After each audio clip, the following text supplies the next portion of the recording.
नहीं, आगामी दिनों में और हमारे सेकंड फेज और थर्ड फेज, द्वितीय चरण और तृतीय चरण के लोकसभा चुनाव की दृष्टि से और बातचीत और सभी विषय पर किस तरीके से तैयारी है और आगे किस तरीके से तैयारी करना है, इस दिशा उस पर मार्गदर्शन हुआ है और बातचीत हुई है। पहले फेज में किस तरीके से हुआ, इस तरीके से सारी जानकारी थी। एक नॉर्मल चुनाव की दृष्टि से जो बातचीत होती है वही बातचीत थी। आज हम लोग सब कोई बहुत ज़्यादा मेल मुलाकात का विषय नहीं है और जितने संगठन के प्रमुख लोग हैं हमारे सभी लोगों के साथ एक संक्षिप्त सी बैठक, औपचारिक बातचीत और यही कुछ है। और स्वाभाविक है, लोकसभा का चुनाव है, द्वितीय चरण का चुनाव 26 तारीख को और 7 तारीख के, और आदरणीय गृह मंत्री जी हों, प्रधानमंत्री जी हों, राष्ट्रीय अध्यक्ष जी हों, छत्तीसगढ़ वासियों के विषय पर हमेशा सजग और बहुत चिंतित रहते हैं, इसलिए विशेष ध्यान रहता है।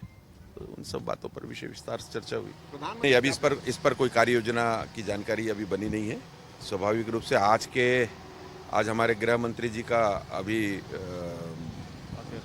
कांकेर में आज एक जनसभा, महती जनसभा को संबोधित करेंगे वो, द्वितीय चरण के चुनाव की दृष्टि से।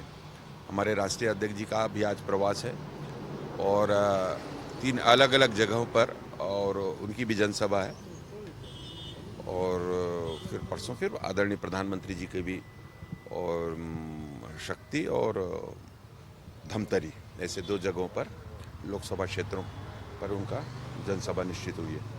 नहीं, सभी 11 की 11 लोकसभा, चाहे बस्तर के प्रथम चरण का चुनाव हो, चाहे हमारे द्वितीय और तृतीय चरण के चुनाव में जनता बहुत उत्साहित है। जनता के उत्साह से, जनता की बात करने से और उनको ये समझ में आ जाता है कि अब वो जनता जो विकास की बात जो हो रही थी, अब भारतीय जनता पार्टी की छत्तीसगढ़ में सरकार बनने के बाद और फिर केंद्र में आदरणीय प्रधानमंत्री जी फिर से प्रधानमंत्री के रूप में जब शपथ लेंगे, उसके बाद और भी तेज गति से विकास की गति बढ़ेगी और जनता को सीधा सीधा मतलब विकास से है।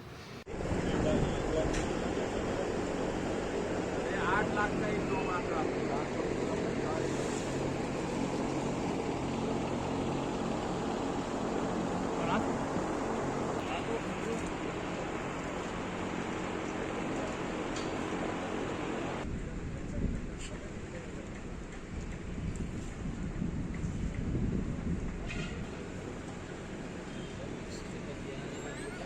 आपसे बातचीत कर सकते हैं, आपसे टाइम दे सकते हैं।